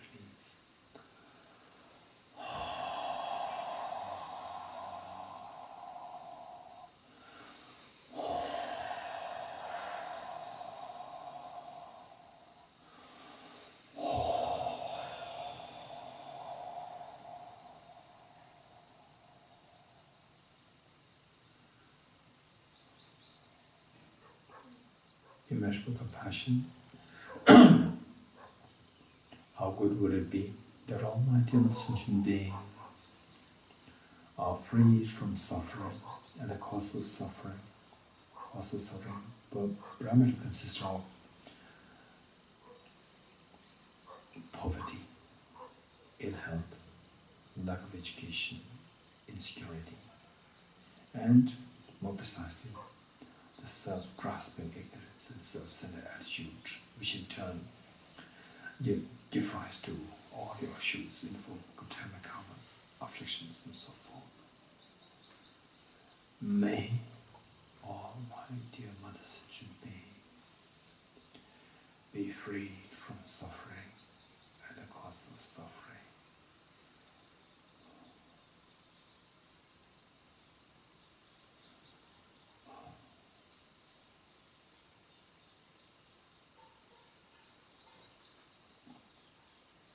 I will take the responsibility that almighty and sentient beings are freed from suffering and the cause of suffering. The Buddhas and Bodhisattvas make with the witnessing doing such a courageous commitment, they intensely happy and proud of you. This pride and happiness invoke the compassion of omniscient minds to serve for nectars that are scrutinized to receive the alternate sentient beings. The mere touch of the lesson nectars with the bodies makes yours. Washes away all the miseries and the cause of miseries from the minds of sentient beings in yourself.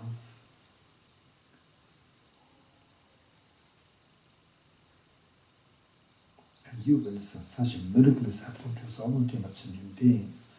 You're intensely happy. Take 3 deep breaths, sigh with relief.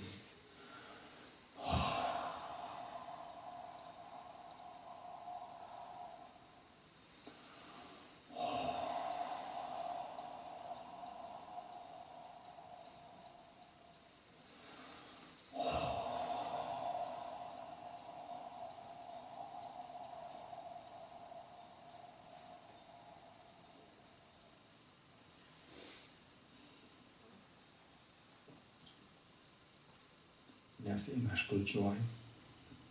How good would it be that almighty and sentient beings are never separated from happiness and the causes of happiness that they endowed with. May almighty and sentient beings never be separated from happiness and the causes of happiness that they endowed with. I'll take the responsibility that almighty and sentient beings are never separated from happiness and the causes of happiness that they endowed with. The Buddhas and Bodhisattvas, when they witnessing the living, such a courageous commitment, they intensely happy and proud of you. This happiness and the pride invoke the compassion of omniscient minds to send for nectars and very soothing lights towards you, the mountain of sentient beings. The mere touch of the lights and nectars with the bodies brings yours, stabilizes the happiness and the causes of happiness that the beings are endowed with.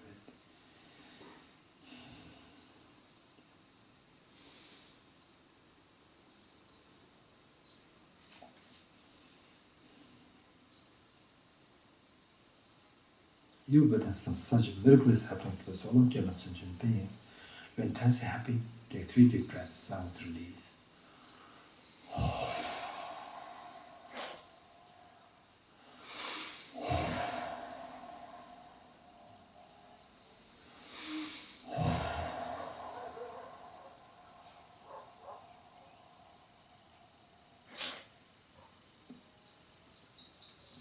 Next, immeasurable equanimity. How good would it be that almighty and sentient beings are freed from the biased attitude of excessive attachment towards some and aversion towards others. Instead, abide in the great state of equanimity, embracing all other human sentient beings equally, leaving none aside.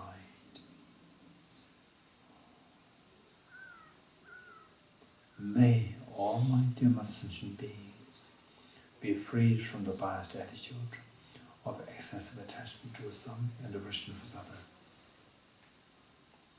I'll take the responsibility that almighty and sentient beings are freed from the biased attitude of excessive attachment to some and aversion to others. The Buddhas and Bodhisattvas, witnessing the living, such a courageous commitment, they're intensely happy and proud of you. This pride and happiness invoke their compassionate omniscient minds to serve for nectar is very soothing lights to us, you and all to sentient beings. The mere touch of the lights and nectar with the bossing beings yours frees the beings from the biased attitude of excessive attachment towards some and aversion towards others. And instead of making them abide in the great spirit of equanimity, embracing all of the human sentient beings equally, leaving them aside.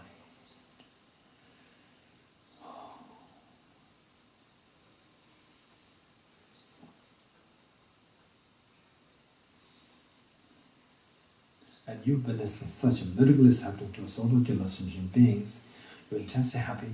Take 3 deep breaths, sigh with relief.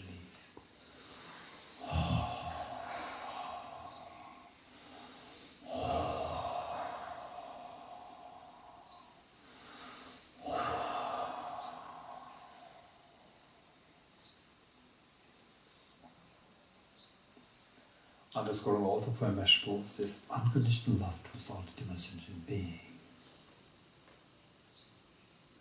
If you reflect deeply, since time immemorial till now, hardly we have cultivated such unconditional love towards all sentient beings.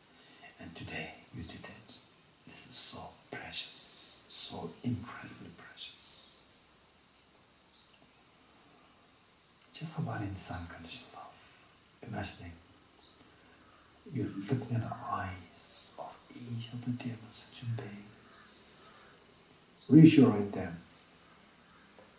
I'm here, have no fear, have no anxiety, have no worry, I'm there to take care of you.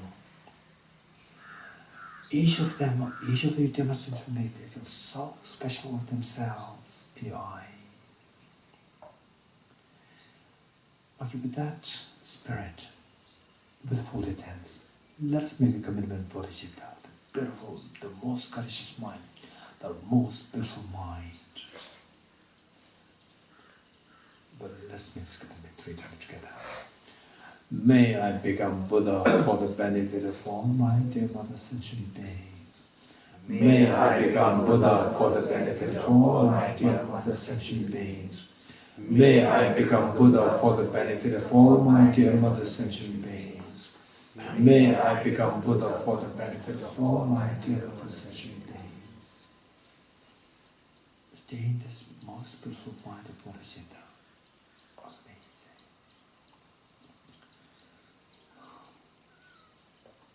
In this mind of Bodhichitta, slowly transform this into beautiful, beautiful white moon disk. Horizontal sitting with your heart. It's amazing that we made such a courageous commitment to become Buddha for the benefit of sentient beings. It's amazing. But how can you guarantee that you can become Buddha? Yes, of course. I have Buddha nature. The seed of perfection within me. The seed of perfection is within each one of the sentient beings, which everyone, whether the individual, whether the person, whether the being is a Buddhist, Hindus, Muslims, Jains, Christians, Sikhs, Jews, non-believers, animals, insects, gods, goddesses, the spirits, everyone has this, the treasure of the ultimate happiness within them. I also have this. But why not it has manifested to now? Since time immemorial, it never manifested. That's true. It's all because I never resorted, I never put effort to make this manifest amidst the soil of the mental departments. Because I was deceived by these 2 demons, self-grasping and self-centered attitude, and giving me the impression, becoming the facade as the best of my friends, and today I'm disillusioned by that. They are no more my friends, they are the worst of my enemies. I'll do everything to exterminate the 2 demons, particularly this self-grasping theories. This is what distorts me with the cognitive apprehension of the reality.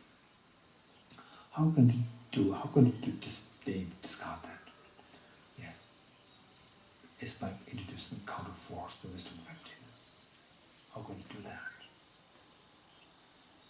This wisdom, quickly retrieve the experience of the emptiness experience which you meditated as the third seal, as part of the four seals, the emptiness of the flower. What you want to see now, which you earlier saw as a flower, you see, I just see billions of atoms. None of these atoms is the flower, guaranteed. This flower is so beautiful, but none of the atom is beautiful. So that none of the atom is the flower. Remove all the atoms which are not the flower. What's left there? Nothing's left there. So this flower which I earlier saw as a flower is not one with the parts, no different from the parts. So besides these two, there's nothing. This is a flower. So this let me discover that the flower is empty of objective existence. The flower is empty. Besides the atoms, nothing is there. It's the flower, empty. Stay in this experience of absolute emptiness of flower. So this wisdom of the emptiness of flower slowly transforms this into beautiful, the beautiful and the spotlessly clean white vajra, thumb-sized white vajra, vertically seated on the moon to scatter heart.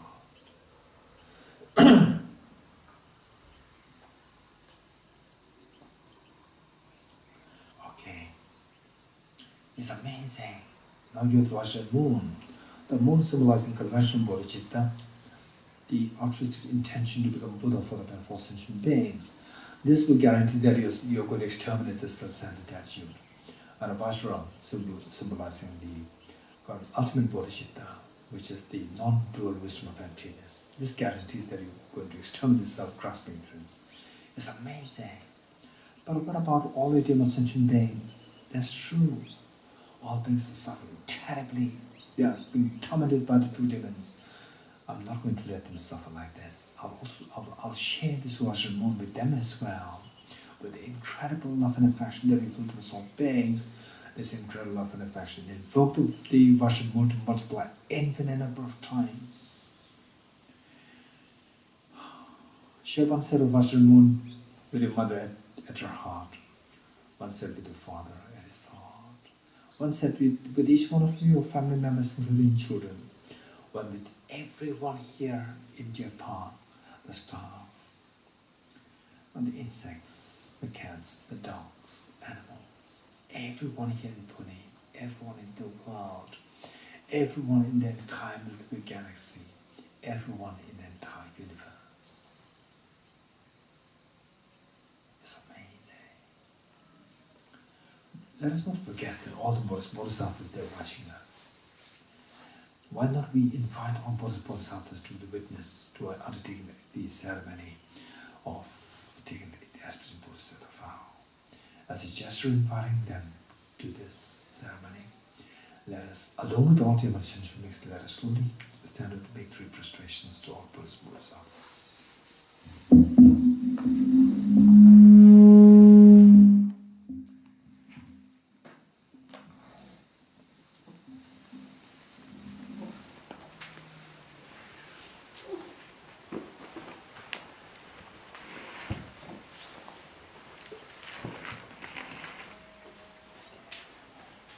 As you make prostrations, imagine that all sentient beings were with you, including your 2 parents.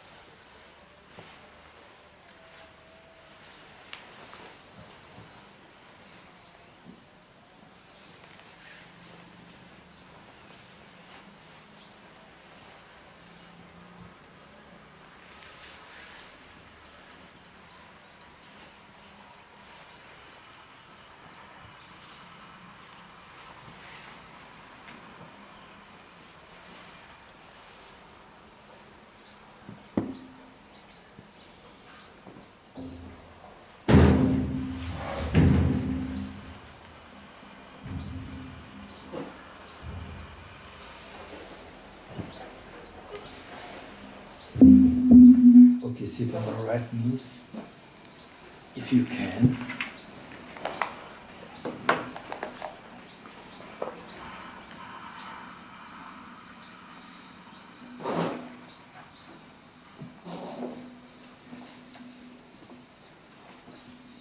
Okay, let us turn to page 50.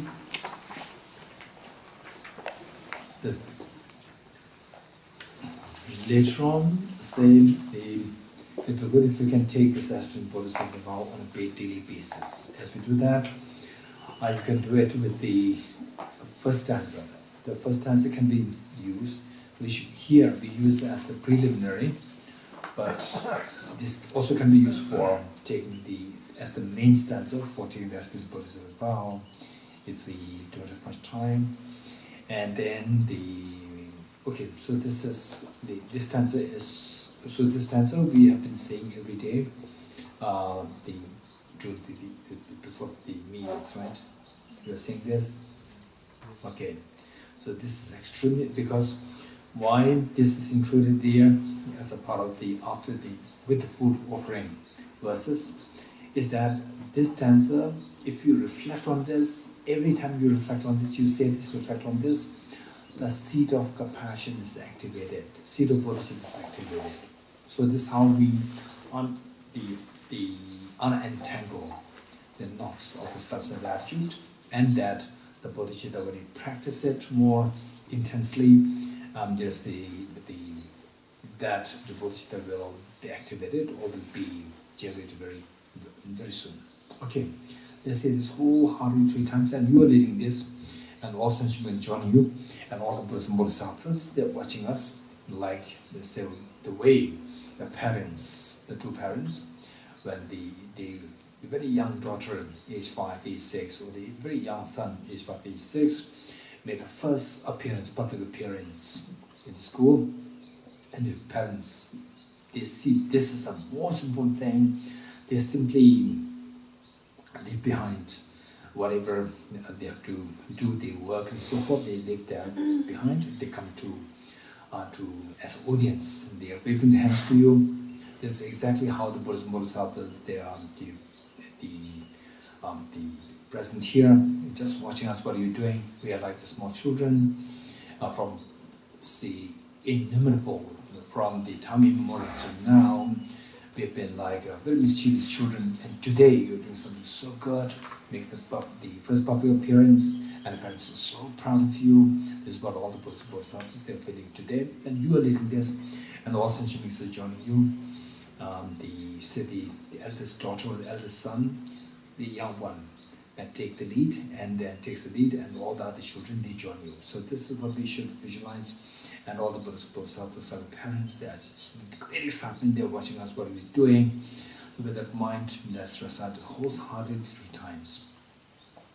I go for revelation of the true Chen, I confess the negativity individually, I rejoice in the virtues of all the beings, all the precious Buddha in my heart. I go for refuge to the true Chen, I confess the negativities individually, I rejoice in the virtues of all the beings, all the precious Buddha in my heart. I go for refuge to the true Chen, I confess the negativities individually, I rejoice in the virtues of all the beings, all the precious Buddha in my heart. Okay, the next 2 stanzas for us, this is the ceremony. We know the Buddhas and Bodhisattvas. The first stanza with the Buddhas, second stanza pertaining to yourself.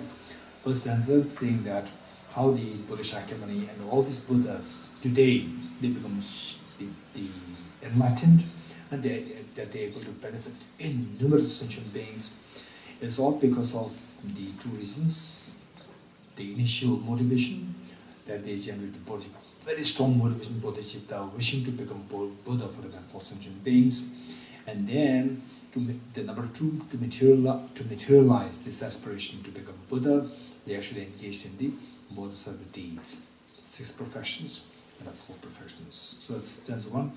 Stanza 2, this is how the Buddhas, they achieved the goal of benefit of all sentient beings.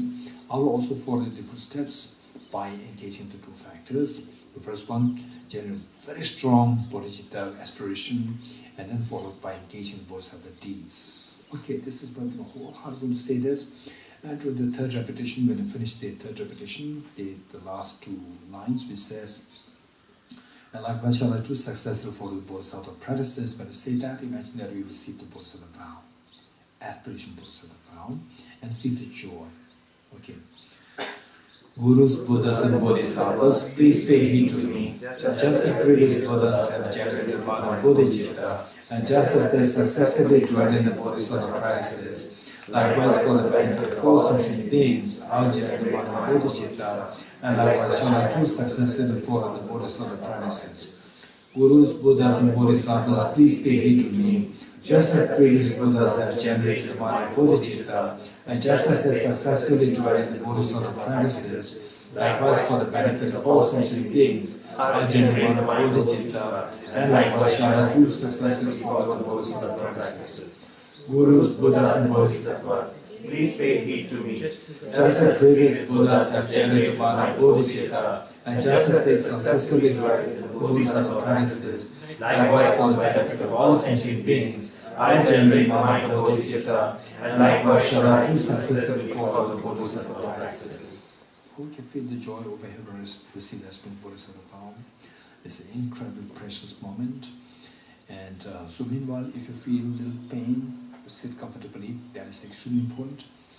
And so this is the Bodhisattva vow that you've taken, and all the Bodhisattvas, they are so happy, so proud of you. The way that the mother feels when the school principal comes, and the school principal congratulates the mother that your daughter and that your son, they are appointed as the best students of the school for this year. The mother could not believe her eyes and ears. After all these many years of simply bringing embarrassments, complaints from the school to the mother, today there's something the mother could not believe her eyes, ears. This is exactly what happens to all the Buddhist Bodhisattvas. They are so proud, they are so happy after all these innumerable lifetimes of our wasting our life, being so mischievous, indulging into indulgence, and then into negative karmas and so forth. And today we are doing something so good. They feel so proud of this, so happy. And this happiness and pride the Buddhist Bodhisattvas experience today invoke the Vajramon that they have in their heart, in the full-fledged form, to multiply infinite number of times. In mirage, like rain shower, they descend to merge with the one that you visualize into your heart, thereby becoming non-dual with yours, blessed and stabilized. Likewise, the replicas that are moon from the Vajramon from all the Bodhisattvas, in mirage, like rain shower, they descend to the merge with the one that you visualize the heart of your mother, at the heart of your father, at the heart of each one of your family members, including children, at the heart of each one of the staff here in Vajradhara Center, the insects, the animals, the cats, dogs, spirits, and the cosmic goddesses, the hungry ghosts, helpings, and all sentient beings in India, in the world, in the Milky Way galaxy, the entire universe. Now everyone has a Vajramon, blessed by all the Vajramon from the Buddhism Bodhisattvas. It's amazing. If there's one thing the wise people should be doing, this is, today what you did is the wise people they do. So this is the greatest meaning that you can possibly think of extracting out of the life, and today you did it.